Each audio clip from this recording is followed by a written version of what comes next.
Welcome back to On Texas Football. I'm Jeff Howe, joined by Gerry Hamilton and C.J. Vogel. Time for this week's edition of the Recruiting Breakdown, which is always brought to you by Mark Saunders Allstate. We'll tell you more about Mark here a little bit later in the show.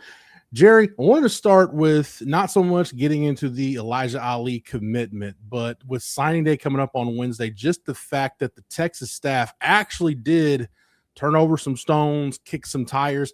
They tried to find more than just the one guy they're adding late in the 2026 cycle. Yeah, they did, and I think a lot of it was Will Muschamp coming into Texas, right? I mean, looking at defensively, the roster, where does he want to try to get a couple of developmental guys late in 2026, and after the dust settled in the portal as well.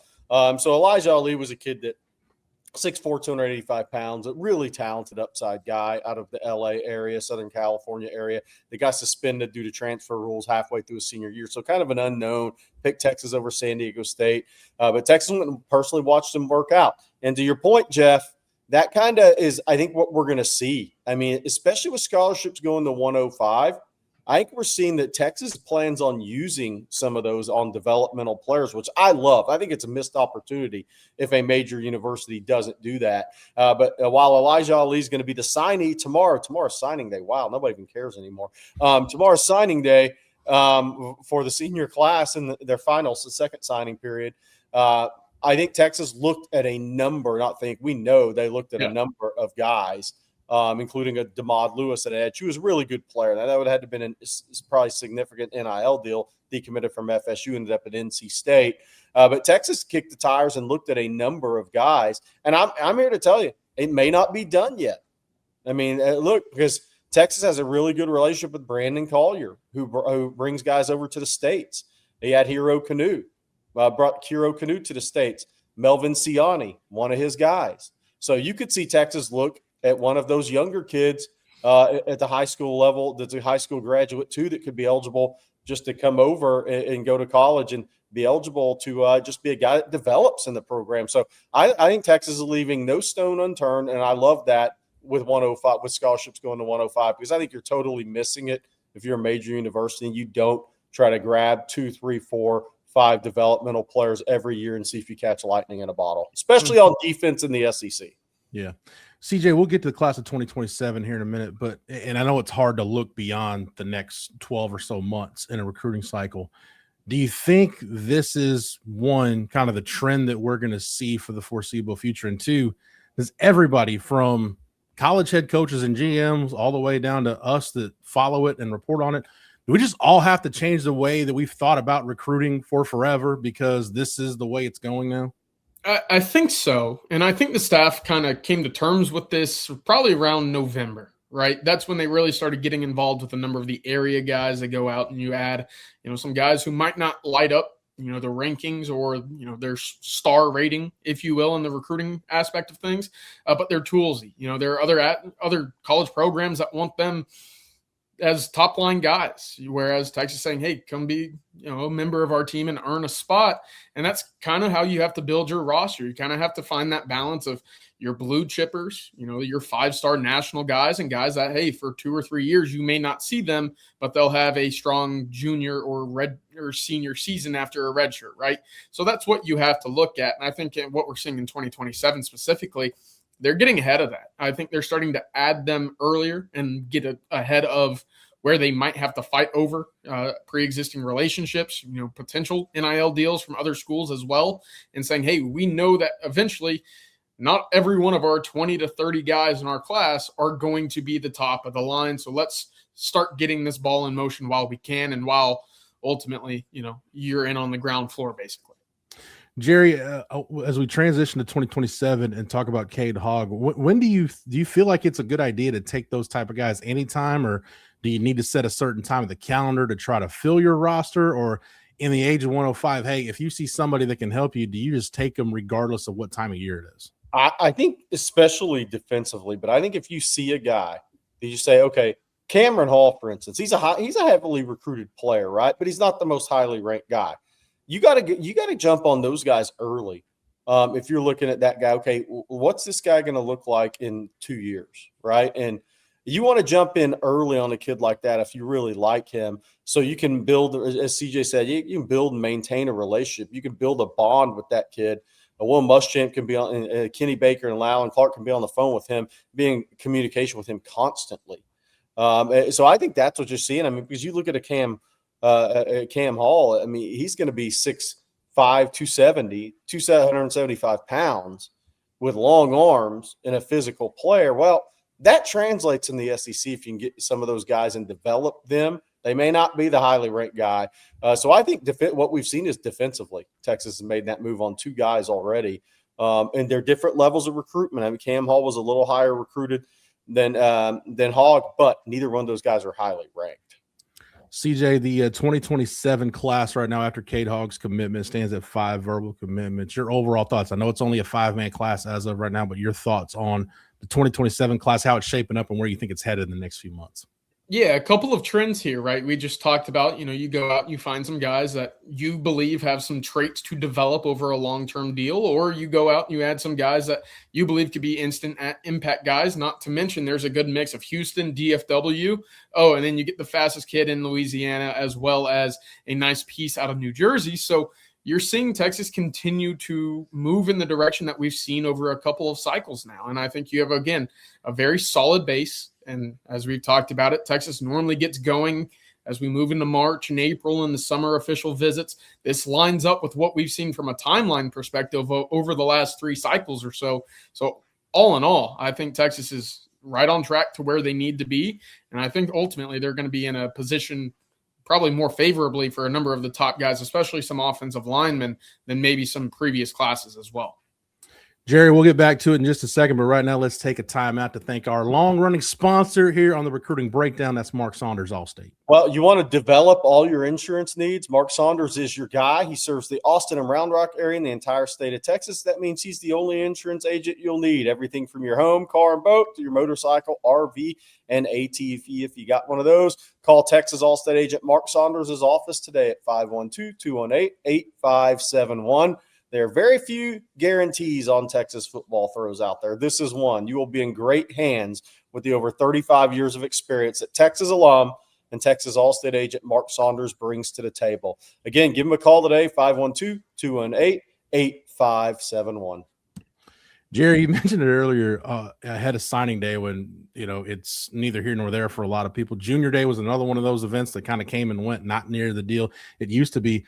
But what everybody is gearing up for, I know you guys are gathering intel on it, official visits for the 2027 class will be here before you know it. So, Gerry, I'll start with you. What's the latest with guys trying to set up official visits to Texas? Yeah, so Texas has a couple set up right now that are public. Some kids are going to hold theirs and announce them all together, I think. But, Montre Jackson, one of the fastest juniors in the state of Texas, the corner from Garland Lakeview, scheduled to come in June 12th through 14th. That was the second official visit weekend for Texas in June.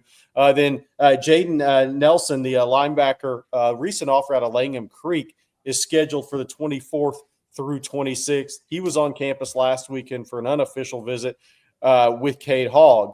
He's 6'3", 220, 230 in that range. Really an up-and-coming guy. Riser is a junior. So there's 2 known official visitors right now. We still expect that number. I mean, look, Cade Hogg's going to have an OV. He's committed. Easton Royal, JT Garachi. I mean, you can Cam Hall. I mean, these guys, there's 5 other official visits you can add to that list right now. I think Texas is still going to bring in around 50 official visitors in June, and it will be here before you know it. And the one thing I want to say, we've now entered the dead period. So Texas may offer some guys. They offered a DB at South Oak Cliff yesterday or on Monday. They offered Mitchell Turner, a stud defensive lineman out of Louisville, Mississippi, on Sunday. So there's going to be a few offers go out. The thing I want people to know is there's a dead period right now, so no face-to-face contact, no visits on campus until March 1. Then I think you'll see that second round of evaluations prior to June official visits, because Texas will be continuing to look at guys in March and April before the spring evaluation period. They get on the road in May after spring practice, leading right into June official visits. So that's the reason I expect over 50 official visitors still right now in this 27 class, especially considering they've made some moves on some developmental guys as scholarships go to 105. Those scholarships going to 105 are going to affect your high school numbers more than your portal numbers. CJ, what do you got on OVs as of right now? Yeah, I was looking back. I think Texas ended up with 45 guys that made it to campus last year. And I think if you had gone back and looked at the number of guys that scheduled OVs versus, obviously taking them, number's probably closer to 60 or 65, right? Obviously, things move very quickly once the month of June comes around. So to your point, Jerry, getting them scheduled, fantastic for Texas to do so this early as well. I also wanted to add to that, look, coaches getting back on the road when the dead period ends, that's going to be balanced out with kids getting back onto campus. And there's a number of 27s that we've pinged and reached out to over the last, 2 or 3 weeks, Jerry, that have said, hey, not visiting in January, but come the springtime, I'll be back around for spring football. One that I will want to mention here is Jazeen Zion out of Desert Edge out in Arizona, 6'5", 260-pound defensive lineman, big-time player out of the Arizona, the desert states. So those are the type of guys that getting back on the road will benefit for seeing, as well as getting verified track times once more for a guy like Cade Hogg, right? If you're in that mold, you have an 11.35 coming out of your sophomore year. Well, now what does that look like as a junior? And that's going to play into more of the development and some of that growth for Texas targets when these coaches get back out on the road here. And to add to CJ's point, the Under Armour camps around the country started last weekend. You have Dallas March 1st. You have Houston March 8th. The Texas staff and college staffs around the country, because these guys, the underclassmen report guys I used to work with there at ESPN and Under Armour, they do a tremendous job with the combine. So these college coaches that all follow them are about to start getting some verified heights, weights, arm lengths, hand sizes, 5'10", 5s, 40s, broad jumps, all your NFL combine numbers, leading right into track season, because to CJ's point, track season starts earlier and earlier, it seems like, every year around the country and in Texas. So it's coming at the same time as these combines. So these coaches are about to have all the data they want on this 27 class from a speed perspective and testing perspective. Jerry, both of you guys mentioned this a little bit ago, but I think this is important to hone in on. It used to be, hey, if Texas is bringing in a kid for an official visit, they didn't just let anybody visit. I mean, it was a guy that was a pretty high priority guy.